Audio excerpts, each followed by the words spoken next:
Tax returns file करना mandatory है even if अगर आपने ऑलरेडी टैक्स पे कर दिए हैं तो।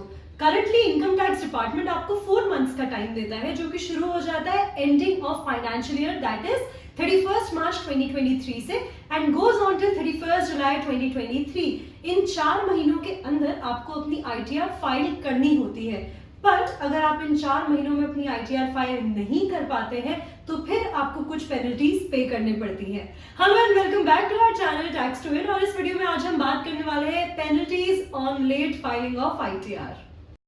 अब जैसा कि हम सभी जानते हैं आईटीआर फाइल करना बहुत इजी है। हम घर बैठे बैठे ऑनलाइन भी आईटीआर फाइल कर सकते हैं। इसके बावजूद भी अगर आप डेडलाइन मिस कर देते हैं और 31 जुलाई 2023 के बाद आईटीआर फाइल करते हैं तो फिर आप पेनल्टीज को अवॉइड नहीं कर पाएंगे क्योंकि अब पेनल्टीज भी मशीन ड्रिवन है। तो बेटर ये है कि आप ड्यू डेट से पहले आईटीआर फाइल करें और पेनल्टीज को अवॉइड करें।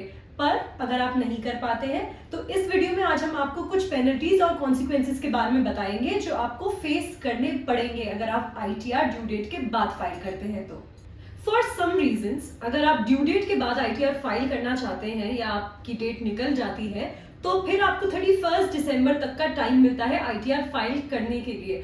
अब इस फाइलिंग को हम बोलते हैं डिलेड फाइलिंग या फिर बिलेटेड फाइलिंग। पर ये याद रखें कि आप फाइनेंशियल ईयर 22-23 की आईटीआर 31 दिसंबर 2023 के बाद फाइल नहीं कर पाएंगे।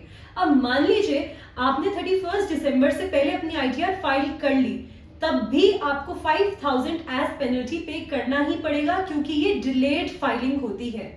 अब कुछ केसेस में अगर टैक्स पेयर की जो टोटल इनकम है वो 5 लाख से कम है, उस केस में ये जो डिलेड फाइलिंग ऑफ आईटीआर है इसकी पेनल्टी सिर्फ 1000 रुपीज होती है। According to the section 234A of Income Tax Act, taxpayers have to pay 1% interest per month on the unpaid amount. This 1% interest is the simple interest that is charged and the part of the month is considered to be a full month. Suppose a taxpayer has to pay 1 lakh rupees as the tax outstanding and he decides to make the payment on October 5th. Now he will have to pay 3000 rupees plus the pending tax amount. तो यहाँ पे हमें ये समझना है कि income tax act के ऐसे बहुत सारे सेक्शंस हैं जो कि इंटरेस्ट और पेनल्टीज के साथ डील करते हैं। अगर आप आईटीआर लेट फाइल कर रहे हैं या फिर जो आपकी इंस्टॉलमेंट स्केड्यूल है उसके हिसाब से फाइल नहीं कर रहे हैं या फिर आपकी पेमेंट नहीं हुई है या पार्शियल पेमेंट हुई है, तो इन सारी चीज़ों के लिए अलग पेनल्टीज और अलग इंटरेस्ट रेट्स होती हैं।